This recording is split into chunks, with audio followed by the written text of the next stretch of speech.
tous. Puisqu'on est à la fin du repas, on va pouvoir donc vous dire que tout d'abord, nous sommes très fiers d'être parmi vous ce soir à Saint-Sauveur, ici.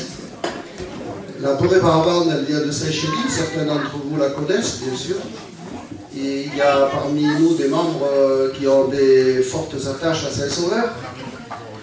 Et alors on va commencer par les costumes, puisque ça permettra de procéder ensuite, je crois, au tirage de la tombola, si j'ai bien compris. Et après, on vous donne rendez-vous sur le podium à l'extérieur pour une série de brevets, en compagnie des musiciens qui nous accompagnent ce soir, à savoir Robert à l'accordéon et Marthe à la viola. Nous portons aujourd'hui sont des copies des costumes qui se portaient dans les années 1830-1860 environ. C'était des costumes des jours de fête ou du dimanche. Alors vous allez voir beaucoup de détails dans tous ces costumes. Nous allons d'abord commencer par le costume des dames. Elles portaient soit la robe entière, soit la jupe et le caraco, confectionnés dans des tissus brochés, dans des lainages, dans des soieries. Chaque dame l'ornait selon son goût, de dentelles, de galons, de perles de jet, de bijoux. Avec ces costumes, elle portait le tablier long, en harmonie avec la tenue. Et sous ces belles tenues, vous allez voir beaucoup de choses, hein.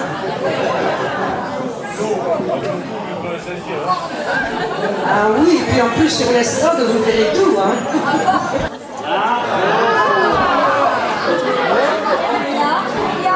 Elle portait aussi la braille, la longue braille.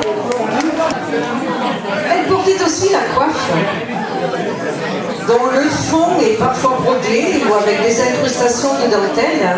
Alors donc elles ont des rangées de dentelles tuyautées sur le devant et un large galon sur la tête qui s'échappe sur les épaules.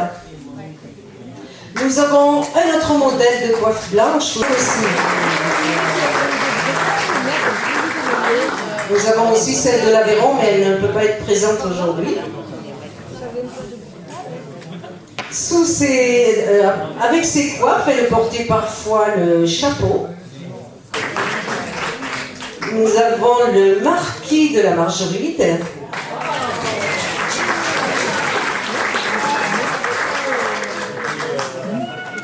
Il y a aussi le chapeau de Chaudezègue.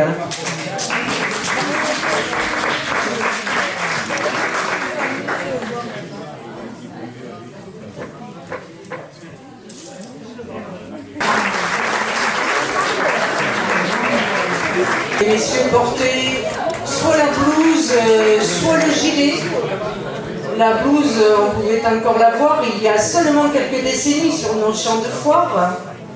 Elle était en coton ou en lin, parfois brodée sur les épaules et le long de la fente des poches. Le jour de la sortie, ce chapeau était réservé. La semaine, il était plus ordinaire, mais pour la sortie, on gardait toujours le beau chapeau.